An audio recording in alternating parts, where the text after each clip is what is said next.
hygiene. And let's not still forget that in our towns, in our villages, our people are still drinking dirty water. And when we say dirty water, we're talking about water that, in a way, they wash in. There are people at one end of the river, probably urinating, openly defecating, and then at one end of that river, there are people collecting that water and drinking it.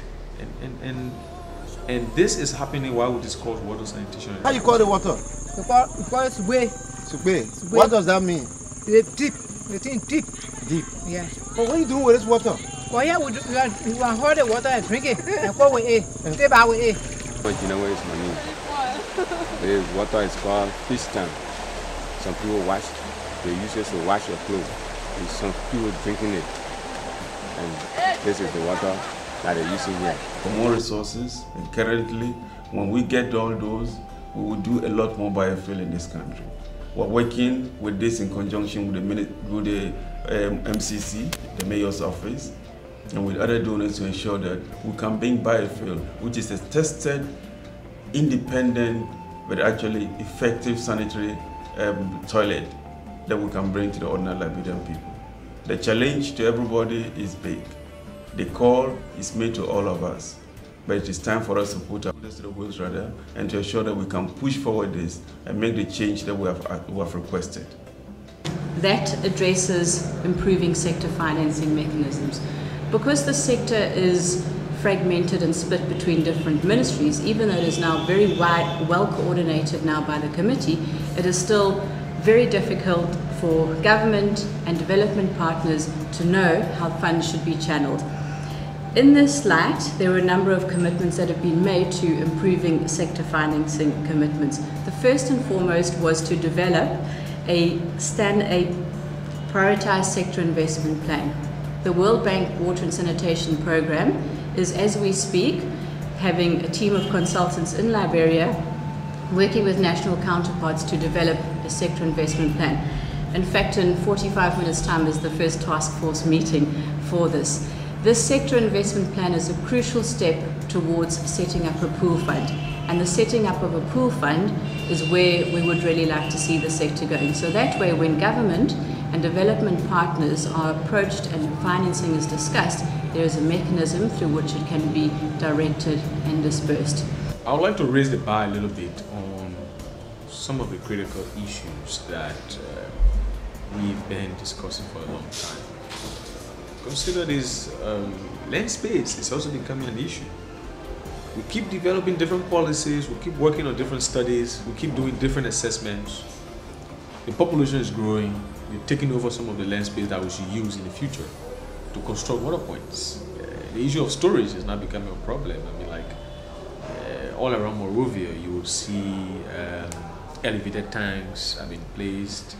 For some reason, it's because it's quite important to use the different technologies to access water.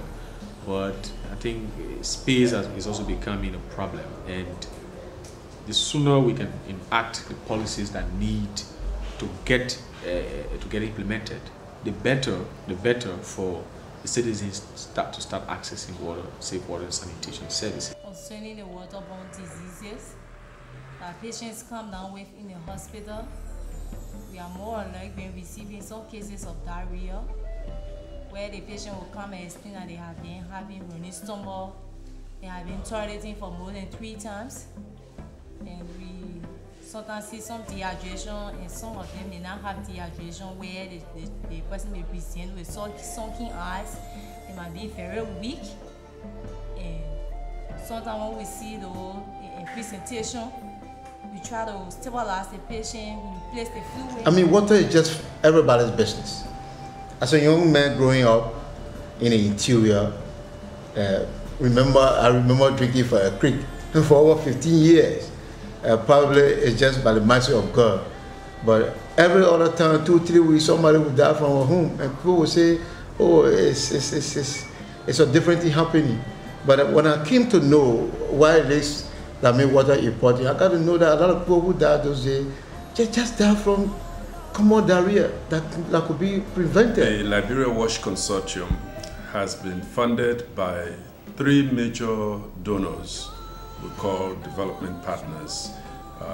Since 2007, DFID gave the initial funding, and since 2010 to present, we've had funding from ECHO and Irish Aid.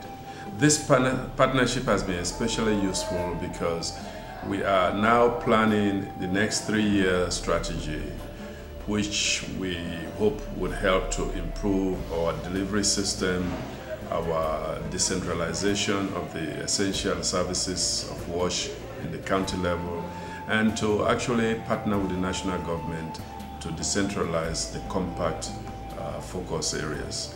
We're very grateful because the partners have encouraged us to be creative, to identify our real needs in the WASH sector. So collectively, we are working together as partners, and that is very crucial in development.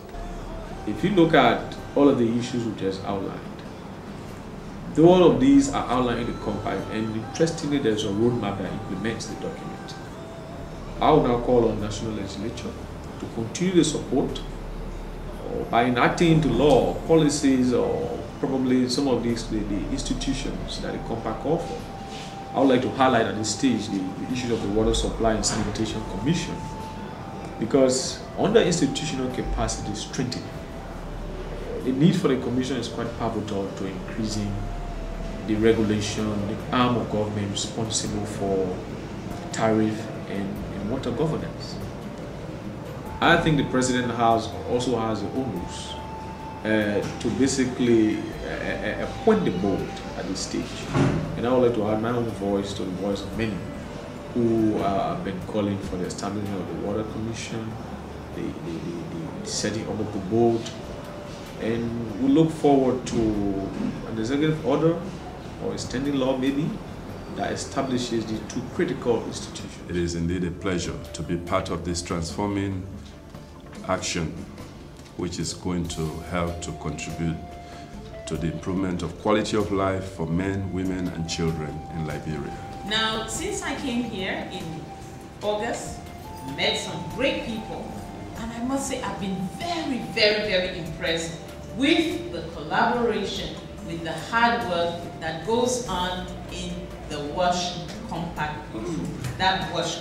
And for that, I want to congratulate all the Liberia WASH partners for developing the compact, for the work that they are doing now with making sure that it is implemented.